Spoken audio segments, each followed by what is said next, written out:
From the station working for you, this is Good Morning Indiana, streaming now. It's Friday, September 25th, and right now on Good Morning Indiana. Our overall objective altogether is to make sure we are fair and impartial. Metro Police is 1 week away from launching its transparency portal. We're live this morning with the purpose behind the portal and the security concerns surrounding it. We're following the mask rules and everything, keeping our tables 6 feet apart. Everybody's being safe. Fountain Square businesses continue to struggle during the pandemic. How business owners hope the mayor will step in to help them out. It was important to me that we were still able to serve our community. Plus, a Howard County rehab center and specialty hospital closed up shop over the summer. This morning, how a Carmel company is stepping in to fill the void.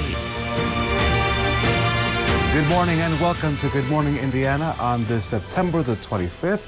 I'm Rafael Sanchez from your official Johnson County studio as we continue to social distance. My good friend Nicole Griffin filling in for Lauren Casey on this last Friday in September, Nicole. Yeah, it is going to be a beautiful Friday. Beautiful start to the weekend, Todd. You're saying tonight's a good night to head out, find a patio.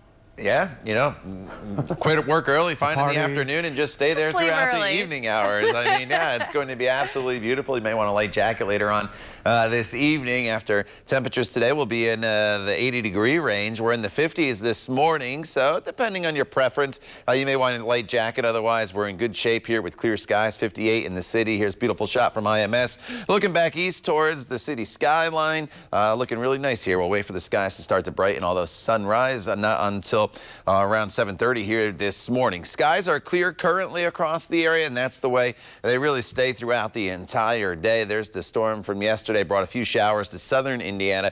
Unfortunately, we missed out on all of that here in most of the area. As we work our way into the afternoon hours today, temperatures will be topping off near 80 degrees, most likely between 2 and 4 p.m. And then as we push towards the evening, as mentioned, if you have plans tonight that include being outside, whether that's dining on a patio or high school football, you're in great shape as we slowly cool back down into the 70s. Nicole.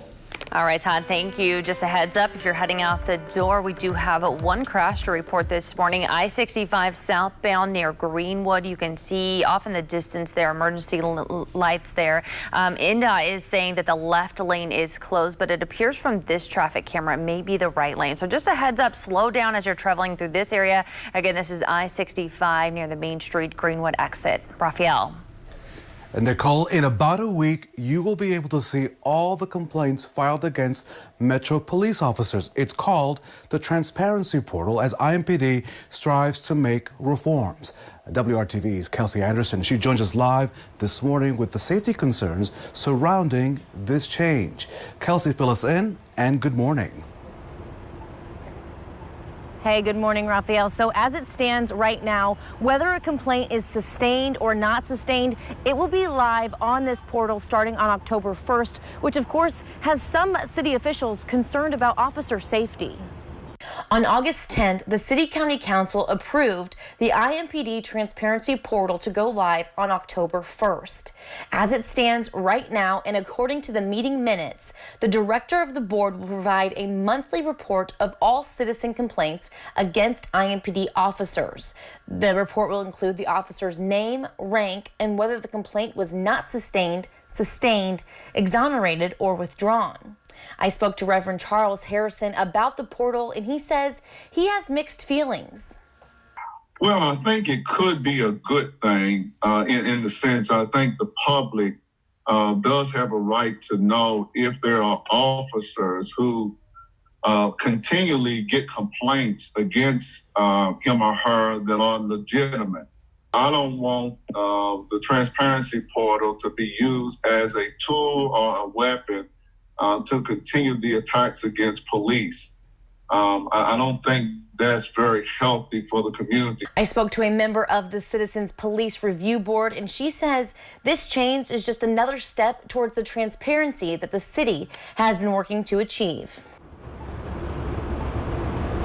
So again, on October 1st, that IMPD transparency portal will go live on both the city and county's website, and then the executive director of the Citizens Police Complaint Board will update it monthly, again with the officer's name and badge number and the complaint that was against them. Reporting live, Kelsey Anderson, WRTV.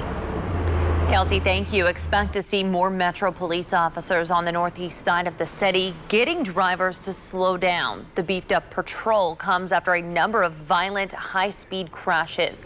Police are focusing on the area near 38th Street and Central. There's been an uptick in collisions here involving speeders. The most recent happened on Sunday when a speeding car struck an SUV, turning into traffic on 38th Street. 4 people, including a baby, were hurt in that crash. Now police want drivers to really get the message and ease up on the gas. Slow down. Leave earlier. Give yourself more time. If you're in an accident that kills you, you're not going to make it there at all. It's better to be late than not ever make it.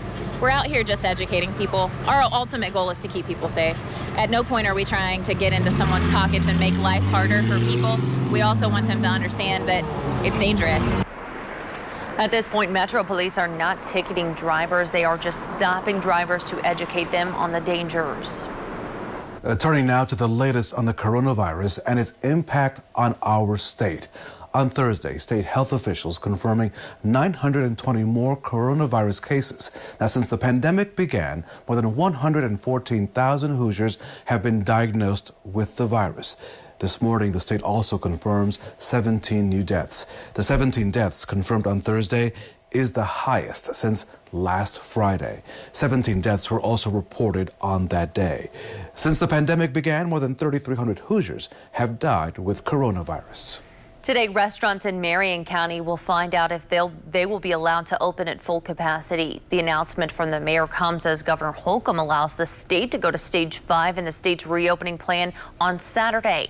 That means everything can reopen, but masks must still be worn and social distancing will still be in place.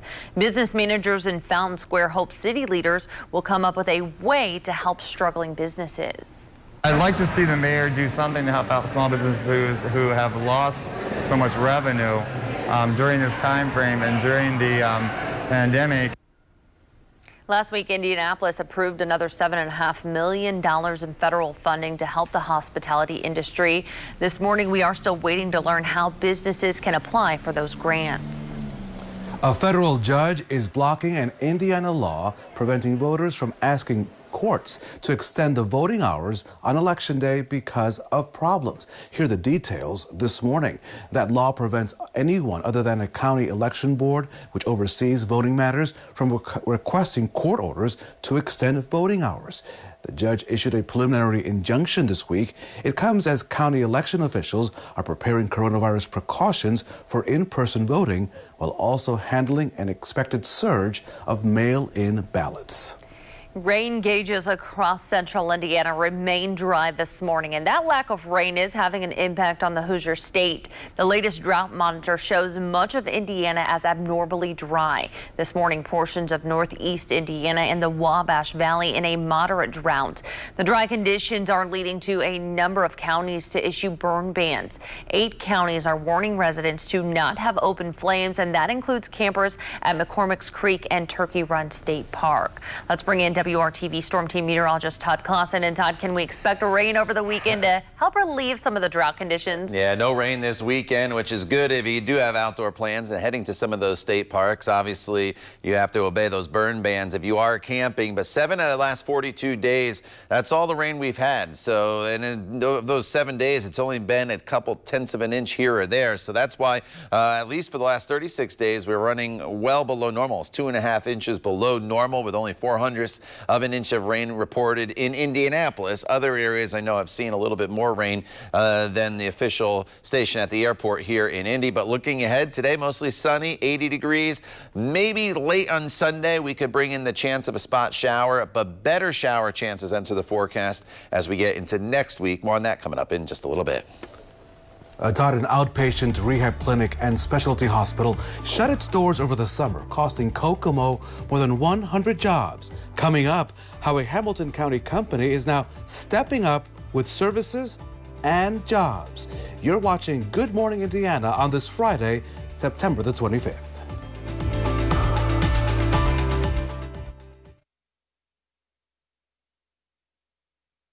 Welcome back to Good Morning Indiana. The Rebound Indiana, our commitment here at WRTV to make sure that you get beyond this pandemic. The closing of 2 healthcare facilities in Kokomo this past summer, Nicole, resulted in 121 people losing their jobs. Well, now we've learned some of those workers are rebounding thanks to a Carmel-based therapy company aiming to fill the void. WRTV Investigates Kara Kenny reports on the new option for people in need. Community Health Network's Replay Clinic closed its doors for good on August 30th after 30 years in business. The very next day, Elite Therapy moved in, and days later, they opened their doors for patients. I feel it. Good. Julie Howard is recovering from shoulder surgery, so physical therapy is a must. Got it. Julie is a patient at Elite Therapy in Kokomo. She's one of dozens of patients who transitioned from the Replay Clinic after it closed. Her therapist, Mert, is one of 17 employees hired by Elite after Replay shut its doors. Huge, because continuity of care for me is everything. And, that's one of the reasons that, I switched to Elite. WRTV Investigates reported in July, Community Health Network opted to close Replay and the Community Howard Specialty Hospital because of the changing landscape of healthcare and to best align Community Howard Regional Health Services to sustainably meet those needs both now and in the future. The closures came after Community Health Network received $218 million in federal relief funds. Replay's closure upset patients like Julie. Oh, I was not happy. I wasn't happy at all because, here I am. I've been going here. I've had, Mert has been my, therapist. And I thought, now what am I going to do? Elite Home Rehab and Healthcare is a Carmel-based outpatient and home care company with locations in Carmel, Logansport, Lafayette, and Kokomo. Owner Melissa Dickey says Elite was already doing home therapy in Kokomo, and when they heard about Replay closing, they saw it as an opportunity. Replay was really the premier rehab facility in Kokomo. We wanted to make sure we could continue it and keep that opportunity to the community, so we thought we would come in. Because the company does home care, they weren't hit as hard by COVID-19 as many outpatient clinics. Plus, Elite received some federal funding, which helped as well. As a result, they were able to hire half of Replay's former staff members, many of whom have decades of experience in physical and occupational therapy. Grissom, the therapy dog, made the transition and is still gainfully employed. Having a therapy dog that kind of brightens up the clinic is such a huge thing. I've never seen a clinic that's had one before. And so when I met the dog and received the dog's resume, I was very excited that we could have that opportunity to provide that for the patients as well. Physical therapist Michelle Nicholson was laid off from Replay after working there for 25 years. I was shocked. I was really shocked by it. I knew I still wanted to be able to work in my hometown. I've been here since I was 4. The people in this town mean a lot to me. Michelle says she and other employees were more concerned for the patients than themselves. It was important to me that we were still able to serve our community. Sorry. Michelle is grateful to Elite for giving her a second chance to do what she loves. Workers and patients say this transition is proof this community can rebound even when things get tough. We're people who are very resilient. I think resiliency is a big thing to look at here. I think aiming forward, during hard times. Even though Replay closed its doors, Elite Therapy says they plan to be here in Howard County for the long haul. Working for you, Kara Kenny, WRTV. Kara, thank you so much. A spokeswoman for Community Health Network said they also worked to find jobs for laid-off workers. They sent WRTV a statement which read in parts, "We worked closely with impacted employees to match as many as possible to other openings within community. We have made every attempt to ensure that patients have a smooth transition to other quality care options within the community." It is now time to check your local forecast on this Friday. And Todd Clausen, the big question, will it be okay to have that roof open at Lucas Oil Stadium on this Sunday? Can we do it? I think it's a go here, Raphael. It was open last Sunday, and I don't see any reason why it shouldn't be open this Sunday. In fact, it's going to be a little bit warmer this Sunday than it was last week. So I would think it'd be open, but You never know. As far as the skies today, they will be sunny from start to finish. It's warm through the weekend. So when I mentioned the temperature and it being warmer on Sunday than it was last Sunday when we were in the 70s, we're talking mid-80s most likely for this weekend. And then rain chances will arrive with cooler air, but that does not happen until Monday and then more so Tuesday and Wednesday into next week. So here's the temperature change. We're going from 84 on Saturday to 62 degrees on Wednesday. In some areas on Wednesday probably don't even get out of the upper 50s for afternoon highs. So it's going to be a big drastic change temperature-wise for us and with sky cover, because with the cooler temperatures will come a little more in the way of cloud cover as well. So just kind of depending on your preference. I know some people want to hang on to summer. While the weekends for you, people looking towards the more fall-like weather, we have that in store for you next week as well. 52 in Peru right now, 58 in Indy. Bloomington is at 50 degrees. 54 is the current temperature in Muncie. The next couple hours, temperatures won't really do much with that south wind. We'll be in the mid-50s, and then temperatures jump up to right around 70 degrees as we head into the 11 o'clock hour, and then we should easily be into the 70s by the noon hour for almost all locations, because with the low humidity and the clear skies and the light winds, we cool it off pretty quickly in the morning, and then we warm it up just as quick once the sun comes up into the afternoon hours. How great would it be if we could get that rain and just put it right here into central Indiana? We desperately need the rain across the area. Just simply not going to happen over the course of the next few days. High temperatures today right around 80 degrees in northern locations. In fact, some areas off to the west, Lafayette, Petersburg has the potential to get to about 82 degrees, as does Rockville and Brazil. 80 in Indy today, 78 the high temperature in Richmond. Shelbyville, you're around 80 degrees. And then southern locations today right around 80 degrees as well. Tonight, high school football games, no issues at all. Last week was really, really chilly.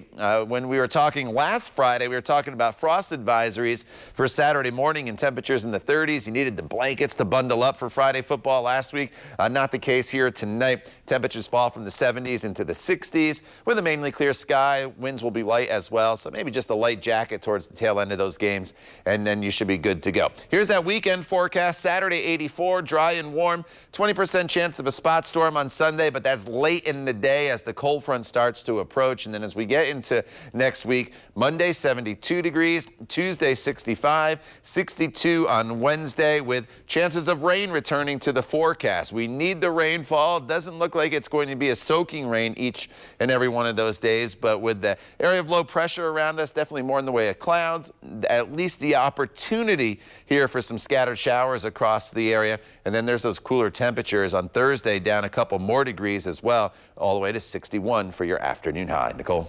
All right, Todd, thank you. Looks good. Keeping a close eye on traffic this morning. This is a live look on the south side here, I-65 near Main Street, Greenwood. We do have a crash reported in this area that is blocking one lane of traffic in the southbound lanes. This camera is freezing up a bit on us, but just be aware of that as you head out the door this morning. Raphael. Millions of Americans getting refunds to events, as you know, canceled because of the pandemic. Coming up, why one couple says refunds from StubHub have been hard to come by. Plus, get ready for a feel-good Friday event as we celebrate a special group of essential workers, the Farmers Feeding America. Coming up on GMA, join Jack Johnson and the Black Pumas for an incredible performance benefiting Farm Aid.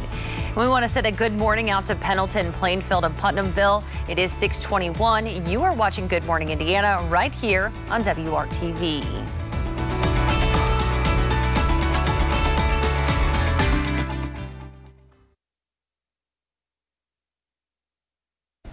Welcome back to Good Morning Indiana. It's time now, Raphael, to get a look at the stories trending here at 6 o'clock. So, Nicole, I want to start with love on this Friday, because love can be a powerful thing. And it's the love of a 7-year-old that really is touching the lives of many people. So a 7-year-old is using her love of drawing to help victims of the Iowa derecho. Remember that big storm that came through earlier this summer? Riley Rail put her drawings on tumblers, then sold the tumblers to benefit a nonprofit helping to provide fresh produce. Riley thought she'd be able to donate maybe a couple $100, you know? I mean, what does she think? She's only 7? Listen. 7-year-olds with a lot of love. Turns out, a lot of community support. Her first donation, Nicole, $1,400. Wow. The power of love on a Friday. Wow, indeed. Good for her. Well, a Northern California family that lost everything in one of the state's devastating wildfires has been reunited with their horse. Tammy Schulte and her family left immediately when an evacuation order was issued. She says her husband opened a gate to let their horse MJ out as the fire grew near. While looking through Facebook, Schulte saw MJ had been found unscathed and they claimed her right away. Glad MJ is home, Raphael. MJ, you are back home and looking good. Hey, good morning to all the people who make up the hundreds of PTOs, better known as parent-teacher organizations who support all of our local schools. PTOs on this Friday are our hometown heroes for all they do for the kids and teachers, especially during this year of remote learning and hybrid learning. Here are some of the PTO members from Webb Elementary School here in Franklin. Again, thank you to all the PTOs in Indiana. Time now to check your forecast, and we're going to thank Todd Clausen for what's going to be, I believe, a great weekend. It is, Raphael. We're kicking off the weekend with nice weather today. Maybe some of you are taking an extended weekend here. I know people do a lot of camping in the fall to start to check out the changing foliage. It's not super colorful out there yet, but it's starting to change. I noticed that yesterday on my bike ride. Mostly sunny today and pleasant with a high temperature of 80 degrees. Tomorrow's even warmer. We're talking mid-80s, probably 85, 86 degrees in some areas. Still warm on Sunday, and then the fall-like temperatures come in a big-time way. Monday's the transition day. We go into the 70s, and then Tuesday and Wednesday, highs only in the low to mid-60s. With the cooler air, Nicole, that's also our next chance of seeing some rainfall across the area. All right, Todd, thank you. The NFL, Major League Baseball, and most concerts have been giving ticket refunds to fans this year, but that is not the case for many people who bought tickets through one popular ticket site. Working for you, John Matarese shares one couple's frustration so you don't waste your money. With thousands of concerts canceled this year and now NFL games playing with no fans, you would think getting refunds to a canceled event would be easy. Not if you bought from StubHub. Kelly Relly doesn't go to many concerts in a good year, preferring to tend to her garden. So when StubHub offered her and her husband vouchers, not a refund, for a canceled Foo Fighters concert, she said that made no sense during a pandemic. Kind of awkward, you know, COVID and all that. I think they should return us our money. Kelly and Tom paid $800 for the now canceled concert. StubHub, which originally offered refunds for cancellations, is now offering only vouchers worth 125% of what customers paid. Big company, and they didn't provide the service that we paid for. Like so many other people, Tom and Kelly have no idea when they're going to go to another concert, maybe next year, maybe not for 2 years. They say they would just like the money back. Because there's no concerts going on right now. The problem? StubHub is a reseller and doesn't have the cash. The original buyer has the money. StubHub's president told Axios in normal times he would take the risk of giving refunds to buyers before recouping the same refund from the seller. But these are unprecedented times. We have sent the Relly's information on to StubHub management in the chance they can make an exception. Otherwise, their only hope may be one of several class action lawsuits now pending over this new policy. They have to make money, I understand that, but they're a pretty big business, and we're just little people that just want our money back. Thousands of customers like the Rellies are now sitting on vouchers with no idea if they'll ever use them. As always, don't waste your money. I'm John Matarese. Good morning, Indiana. John, thank you. For more cost-saving tips and ideas, visit the money section of our website, WRTV.com. From the station working for you, this is Good Morning Indiana, streaming now. Now on Good Morning Indiana on this Friday morning, here's a look at your 6:30 news feed. Some people who live in Greenfield are happy as there are no longer plans to put a 4-lane road through the Walnut Ridge community. We told you back in August about the plan to extend McLarnon Drive as part of Greenfield's 2020 thoroughfare plan. The city council voted this week to remove the extension from that plan. As we rebound from the pandemic, the number of Hoosiers out of work remains high.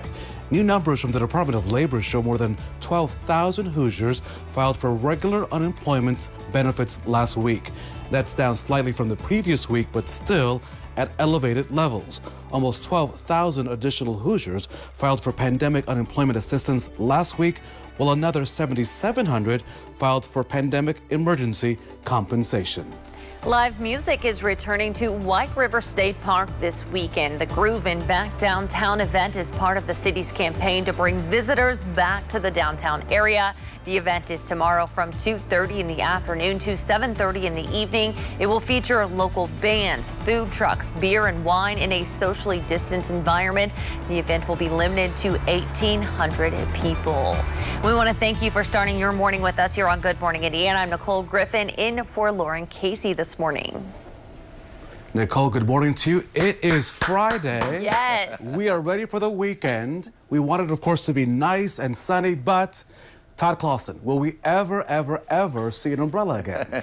We will, and I think it times out well, right, Raphael? Everybody wants nice weather for the weekend. They may have plans set up to do things outdoors, and the weather's going to cooperate this weekend, and then we need the rainfall, as you mentioned as well, and we do get some of that, I think, next week. Not a ton, but at least anything is better than nothing. And beautiful shot here this morning. You can see the sky just starting to brighten just a little bit there as you look off towards the east. 50 in Bloomington right now, cooler in Monroe County compared to Marion County at 58 degrees. In Lafayette, you're currently sitting at 54. Everybody has clear skies this morning. There's not a cloud to be found, and that's the way it stays really honestly throughout much of the day, as skies will really be completely sunny for us. We're sandwiched between the remnants of Tropical Storm Beta off to our south, and then there's a front here to our north. This front eventually will get here as we work our way into next week, and that's what's going to bring in the cooler weather and the rain chances. But today, all we have to focus on once again are the temperatures. Sunshine from start to finish, 76 degrees by 2 p.m.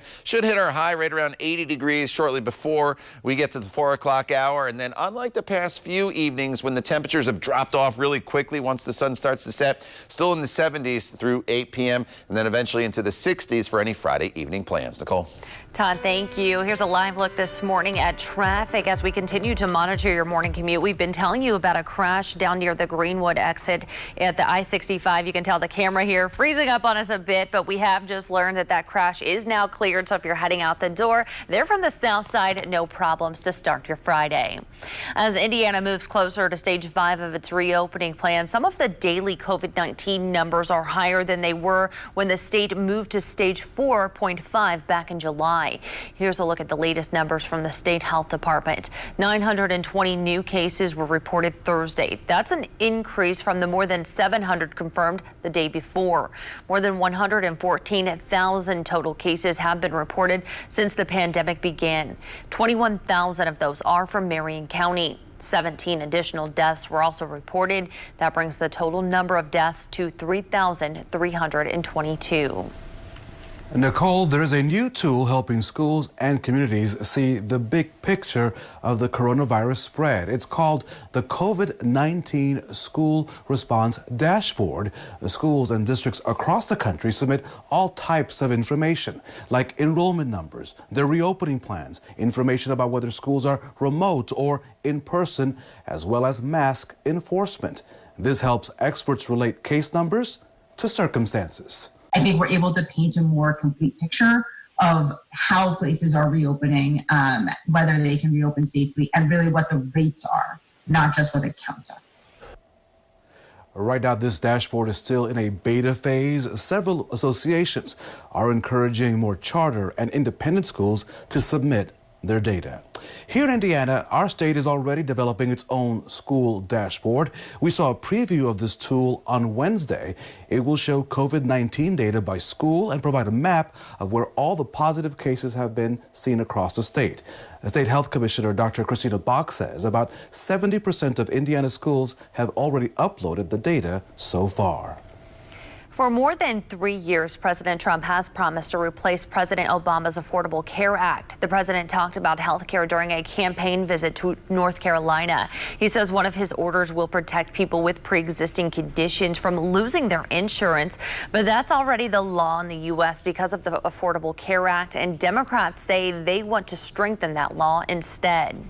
I have faith in the American people that when they figure out that their health care is in jeopardy with this nominee, and they can stop it by one, raising their voices. One hopes that even Republicans will listen to their constituents. By contrast, the Democrat Party is pushing a socialist nightmare. Their plans will result in rationing care, denying choice, putting Americans on wait lists. Well, the president is also trying to appeal to seniors by saying they will receive $200 cards in the mail in the coming weeks to help them buy prescription drugs. So two local groups are making sure that Hoosiers are counted and are ready to vote this year. The Community Alliance for the Far East Side is joining forces with the Exchange and the Indianapolis Urban League to help communities that are frequently underrepresented, especially in the census. They say that Black Hoosiers are especially underrepresented in that data. And that's why they're holding a block party this weekend to show people that their vote and census response play a key role in their communities. It's important for people to understand that we are distributing school board boundaries and lines. We're identifying, free lunch programs and other types of programs that help us, that benefit us. And if we're not reporting ourselves at the same rate that other communities are, we're going to miss out. That block party is tomorrow from 11 until 2 in the afternoon at the cafe headquarters at East 38th Street and Post Road. They can help you register to vote, fill out the census, and make a plan to cast your ballot. Now, here's the good news, even more so. It's also free, and everyone is welcome. Now, the only requirement, bring a mask and wear that mask. You could also learn more about registering to vote and filling out the 2020 census at our website, WRTV.com. The push for transparency in policing. Next, a live report on a new portal that activists have wanted for years, but that critics say could potentially be harmful. It's 6:36. You're watching Good Morning Indiana right here on WRTV.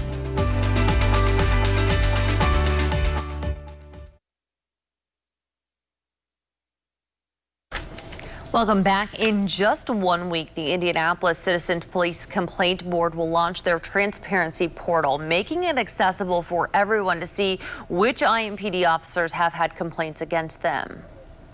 And Nicole, WRTV's Kelsey Anderson joins us live this morning with the safety concerns surrounding this change. Kelsey, good morning. Hey, good morning. So this board has been around for nearly 30 years. And for those last 30 years, to get the information on complaints submitted against officers, you've had to file a public records request. But now, starting on October 1st, all of that information will be available at the click of a button, which has some city leaders concerned. We are a civilian participating board, which also does include that of members of IMPD, where we actually go in and review various filed complaints from citizens. Ashley Gervitz is a member of the Citizens Complaint Board. She says they review about 6 to 8 complaints a month. Our overall objective altogether is to make sure we are fair and impartial, so that way, no matter what, we feel wholeheartedly assured that there is no wrongdoing on either party. To access the information, if an officer has any sustained complaints against them, you currently have to file a public records request. On October 1st, the information will be available on the IMPD Transparency Portal, something Counselor Paul Anay, the minority whip, has concerns about. Anay's grandfather served as the police chief in the late 80s and created the board nearly 30 years ago.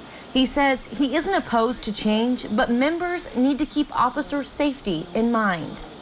One of my biggest concerns was, are officers going to be outed, if you will, their names and badge numbers on this portal if, it's not adjudicated, if there is no if the complaint is not sustained. As of August 10th, according to the City County Council minutes, the director of the board will provide a monthly report of all citizen complaints against IMPD officers on the city and county websites.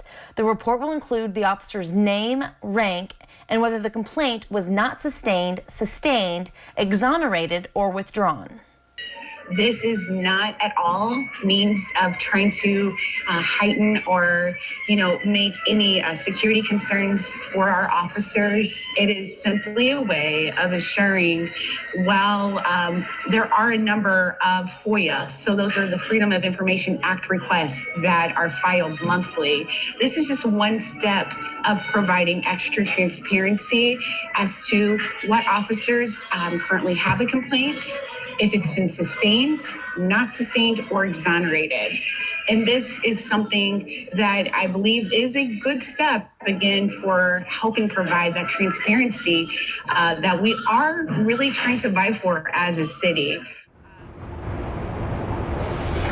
Again, that IMPD transparency portal will be live on October 1st. You can access it on the city or county websites, and it will be updated every single month by the executive director of the Citizens Police Complaint Board. Reporting live, Kelsey Anderson, WRTV.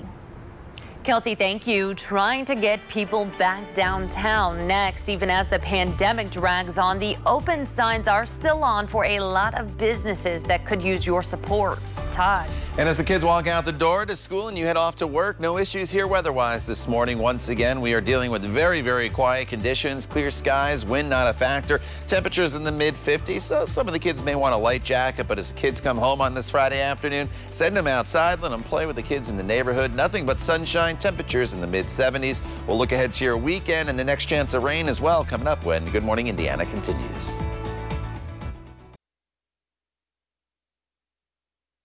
Welcome back to Good Morning Indiana, and this morning we'll learn if Marion County will move to Stage 5 with the rest of the state.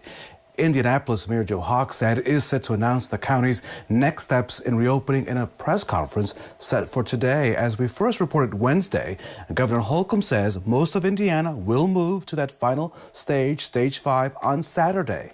The mask mandate is still in effect for at least the next 3 weeks. We will have a live stream of the mayor's announcement online as well as on the WRTV app. We expect to hear more on this latest situation coming up today, beginning at 10 a.m. In Raphael, a marketing and social media campaign is underway to encourage residents to come back downtown. It aims to show people that downtown Indianapolis still has a lot to offer and that it's important to support local businesses and attractions. Business owners say the biggest challenge is the lack of big events like conventions and empty office buildings, with many people still working from home. Anything we could do to really get locals to come down and support restaurants, especially in this South Meridian Street corridor, Washington Street corridor, Maryland, would be really grateful, because it's beautiful down here. It's very comfortable. It's great walking around. But we would just love to see more people downtown Indianapolis. We have a lot of really great things to offer. Jewelry stores that have been here for over 100 years. Small mom and pop places, you know, the city market, the history of the city market, places like the Slippery Noodle is just fascinating.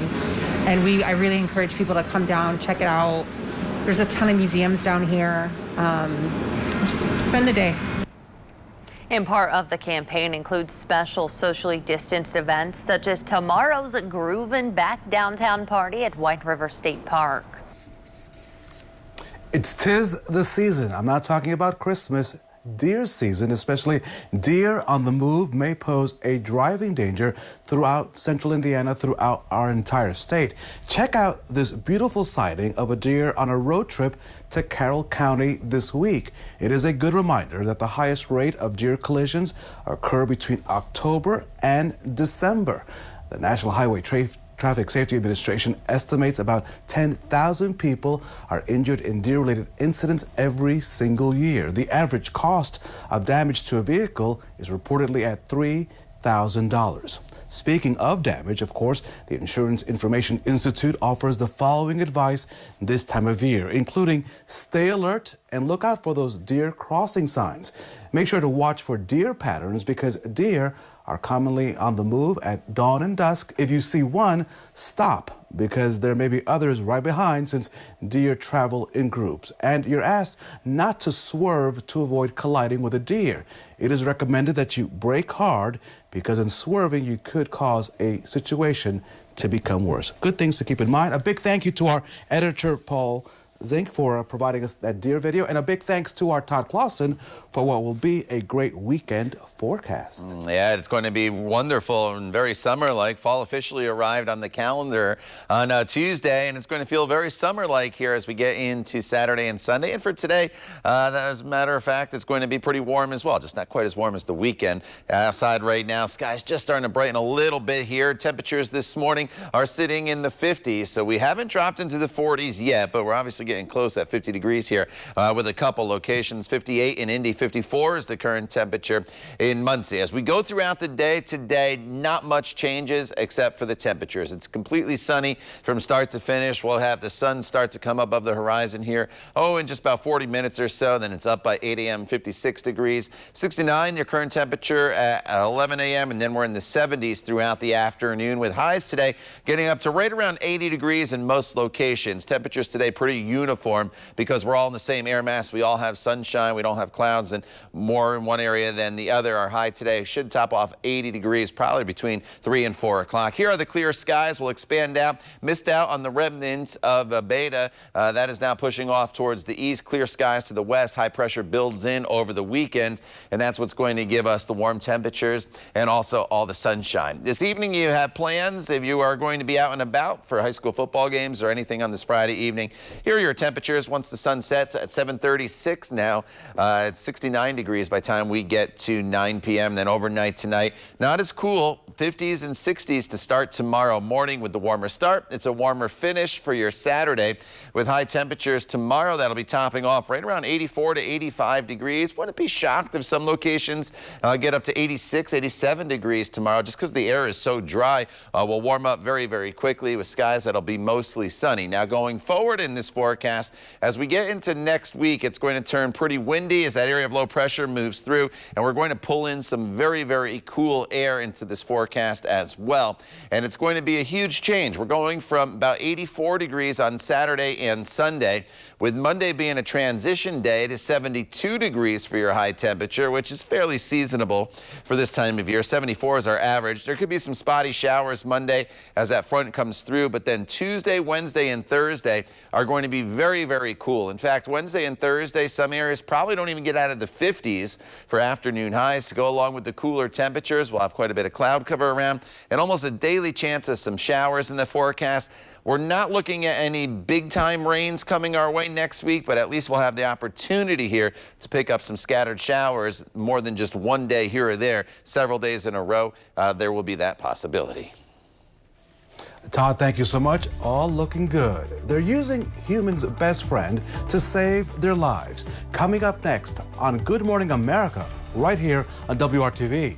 We'll show you how these heroes are sniffing out the coronavirus at a major airport. Nicole?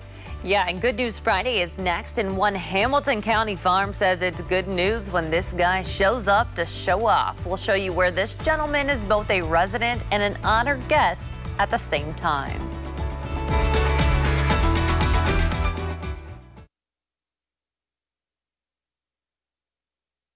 It is time to end the week with Good News Friday. Whether it's a cat, Nicole, or a dog, or even maybe a bird, animals really have a good way of being good for the soul. All right, Raphael, and that includes roosters. If you take a trip to the Black Hawk Winery and Vineyard in Sheridan, you may get a visit from this gentleman. This is Steve. He is one of the roosters at the winery's farm. And Raphael, he apparently likes to be seen with hair like that. We do not blame him. The winery says he was just out visiting with customers last night like a good rooster should. Look at that hair. Get it. I think Todd and I can share some of our pomade or our gel to help out Steve. Looking good, Steve. Looking good. And speaking of farms, we want to take a minute to salute a legend in our industry who's very familiar to those who get up in the wee hours of the morning like us. After a career of more than 60 years, farm broadcaster Orion Samuelson is retiring. Samuelson is now 86, has spent much of his career with WGN Radio in Chicago, but he is known to farmers all across the country for the syndicated TV show This Week in Agribusiness. Samuelson says his final broadcast will be on New Year's Eve. Congratulations to him and his long and fantastic career. Well, a promise is a promise, and that is why these two men are in pink bunny suits on the roof of New Palestine High School. That is Mr. Moore, the school's principal, and Mr. Yount, the athletic director. They promised that if the school's athletic fundraiser met its fundraising goal of $10,000, they would camp out on the school's roof. The goal was met, and the two administrators were men of their words, and they went the extra mile with the pajamas. Earlier this month, Mr. Moore joined Mr. Yount in what has become a tradition, and they were doing cartwheels. Look at those skills. Look at that. Wow. Listen, I have a flamingo suit. I will join them next year on The Promise. I can get Todd Clausen as well as a flamingo suit, and we can both just head over on there and help out that school.